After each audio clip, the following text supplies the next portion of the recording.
شک نہیں کہ ساری قوتیں ان کے ہاتھوں استعمال ہوئی، اور جب بھی کسی نے اس نظام کے خلاف کھڑے ہونے کی کوشش کی ان کو جیلوں میں ڈالا گیا، ان کو اذیتیں دی گئی۔ لیکن پہلے جن لوگوں کو جیل میں ڈالتے تھے وہ جیل برداشت نہیں کرتے تھے، وہ ڈیل کر لیتے تھے، وہ کمپرومائز کر لیتے تھے۔ عمران خان کے بارے میں انہوں نے غلط اندازہ لگایا۔ وہ مرد آہن، وہ دیانتدار، ایماندار، دلیر اور غیرت مند ایسے ڈٹ کے کھڑا ہو گیا کہ تمام قوتوں کو اس نے ایکسپوز کیا، تمام شخصیات کو ایکسپوز کیا۔ یہی وقت تھا کہ تمام قوتیں ایک ہو کر ان کے ساتھ کھڑی ہو جاتی، لیکن انہوں نے اپنی مفادات کی خاطر وہ دوسرے صف میں کھڑے ہو گئے۔ بقول شاعر، ناداں گر گئے سجدے میں جب وقت قیام آیا۔ یہی وہ وقت ہے اس نظام سے چھٹکارا حاصل کرنے کی، یہی وہ وقت ہے ان لوگوں سے چھٹکارا حاصل کرنے کی۔ لیکن کچھ لوگ اپنے مفادات کے دوسرے طرف کھڑے ہو گئے اور انہوں نے حکومت کو ترجیح دی، حالانکہ ان کی حکومت نہیں ہے، اختیارات پھر بھی ان کے پاس ہے۔ لیکن یہ سوشل میڈیا کا دور ہے، اور جس طرح عمران خان ڈٹ کے کھڑا ہے سیسا پلائی دیوار کی طرح، تو اس نے تمام قوتوں کو ایکسپوز کیا، ایک ایک شخص کو ایکسپوز کیا انہوں نے۔ اب اگر کوئی یہ سمجھتا ہے کہ قوم کو کسی بات کا پتہ نہیں ہے، تو یہ سوشل میڈیا کا دور ہے، کوئی بات چھپی نہیں رہتی۔ اگر D G I S P R آ کر کہہ دے کہ ہم نے مداخلت نہیں کی یا ہم سیاست میں مداخلت نہیں کرتے، تو یہ دنیا کا سب سے بڑا جھوٹ ہے۔ ایک ایک بچے کو پتہ ہے، نوجوانوں کو پتہ ہے، پوری قوم کو پتہ ہے۔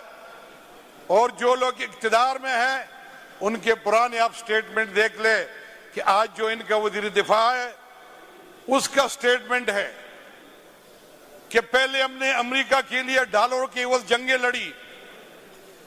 وزیر دفاع کا یہ سٹیٹمنٹ ہے کہ ہم سے انہوں نے لیجسلیشن کروائی، ہمیں یہ لکھ کے دیتے تھے کہ یہ آپ نے لیجسلیشن کروانی ہے۔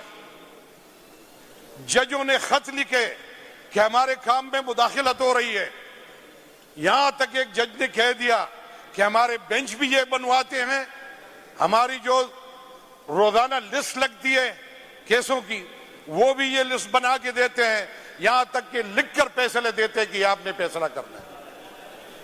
تو اب تو تمام ادارے کہتے ہیں کہ یہ ہمارے کام میں مداخلت کرتے ہیں، اور ہمارے اس ایوان میں بیٹھے ہوئے تمام جو پی ٹی آئی کے ارکان ہیں وہ کسی نہ کسی حوالے سے اس ظلم اور بربریت کا نشانہ بنے ہیں۔ میرے ڈیرے پہ خود انہوں نے ریڈ کیا، وہاں پہ پولیس والے، ایکسائز والے اور سادہ کپڑوں میں ملبوس جنہوں نے ماسک لگائے تھے، 4 گھنٹے میرے ڈیرے پہ انہوں نے قبضہ کیا اور کہا کہ ہم یہ گاڑی لے کر جائیں گے۔ نہ ایف آئی آر تھا نہ کوئی کیس تھا۔ جب ہم چابی نہیں دے رہے تھے گاڑی کے، میں تو مفرور تھا، میرے بھائی نے ان کو کہا کہ گاڑی کی چابی نہیں ہے، انہوں نے کہا کہ ہم ہر حال میں لے کے جائیں گے۔ وہاں جو پولیس والے ان کے ساتھ آئے تھے، جو ایکسائز والے ان کے ساتھ آئے تھے، انہوں نے منتیں کی، معافیا مانگی کہ بھائی ہم یہ کام نہیں کرنا چاہتے، لیکن یہ جو سادہ کپڑوں میں ہمارے ساتھ آئے ہیں یہ کہتے ہیں کہ ہم ہر حال میں گاڑی لے کر جائیں گے۔ پھر انہوں نے کہا کہ ہم کرین منگواتے ہیں گاڑی اٹھانے کے لیے۔ پھر میں نے بھائی کو کہا فون کر کے، میں نے واٹس ایپ کال کی اس کو کہ ان کو چابی دے دے، اگر یہ گیراج سے گاڑی کھینچ کر نکالیں گے تو گاڑی توڑ دیں گے۔ تو ان کو چابی دے دی، 5 مہینے گاڑی میری بن رہی۔ میں نے ہائی کورٹ میں کیس کیا، جب ان کو بلائے ایکسائز والوں کو تو انہوں نے کہا کہ کوئی پرچہ نہیں ہے، کوئی کیس نہیں ہے۔ ان کو جج صاحب نے کہا کہ کس طرح آپ نے پرائی گاڑی پھر بند کی ہوئی ہے، تو آدھے گھنٹے میں گاڑی حاضر کر کے ہمیں گاڑی دلوا دی عدالت نے۔ لیکن اس کے بعد میں نے ہائی کورٹ سے بیل کرائی. یہ ہائی کورٹ کے دروازے پہ کھڑے تھے. جب میں نکلا تو پھر مجھے اریسٹ کیا. اور کس کیس میں اریسٹ کیا؟ کہ آپ نے ایک کلاس 4 غلط بھرتی کیا ہوا. جب مجھے پکڑ کے لے گئے اینٹی کرپشن والے تو انہوں نے مجھ سے معذرت کی کہ یہ کوئی کیس نہیں بنتا، لیکن ہم مجبور ہیں ان لوگوں کے ہاتھوں کہ وہ کہتے ہیں کہ ان کو پکڑ کے لے آئیں. بلاؤ پھر چیف جسٹس صاحب کا جو سابق چیف جسٹس ہائی کورٹ، اس نے نوٹس لیا اس بات کا اور مجھے 6 گھنٹے بعد حاضر کر کے مجھے وہاں سے انہوں نے چھڑایا ان کے کیس سے. تو چیف جسٹس جناب اسپیکر صاحب اگر یہ کہتے کہ ہم مداخلت نہیں کرتے تو یہ سفید جھوٹ ہے. یہاں پہ 9 مئی کے بعد جو ظلم کیا انہوں نے، لوگوں کو اٹھایا، لوگوں کو غائب کیا، تو آپ سوچیں کہ ایک آدمی کو اٹھا کے غائب کر دیا جاتا ہے. آپ جس تھانے میں بھی جائیں کوئی آپ کا FIR درج نہیں کرتا تو عوام کہاں جائے گی؟ کہ لوگوں کو اٹھا کے اغوا کرتے ہیں، لوگوں کو ٹارچر کرتے ہیں، لوگوں کو برہنہ کرتے ہیں، لوگوں کو برہنہ تصویریں اور ویڈیوز بنائی جاتی ہیں. تو اور مداخلت کیا ہوتی ہے؟ FIR نہیں کاٹی جاتی، تھانے والے ڈر کے مارے FIR آپ کی نہیں کرتے. تو یہ جو حالات ہے جناب اسپیکر صاحب، یہ قوم برداشت نہیں کرے گی مزید. آج ایک ایک شخص کا پتہ چلا کہ کون کہاں پہ کھڑا ہے.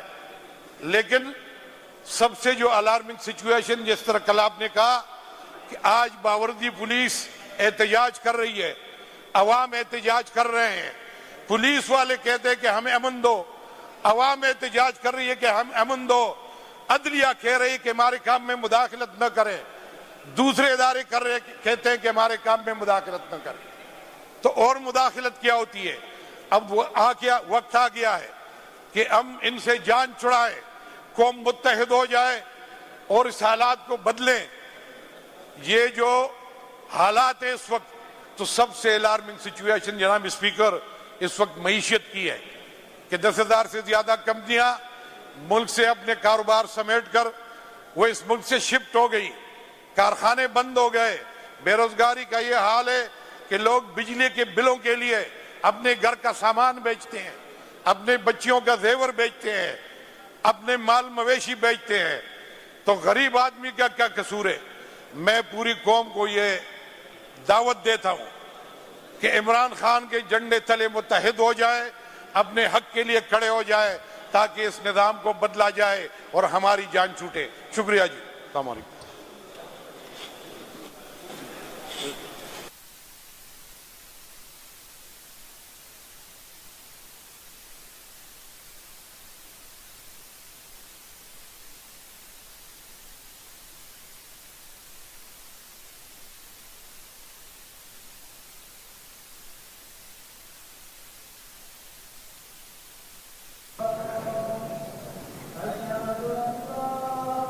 وقفہ کرتے ہیں.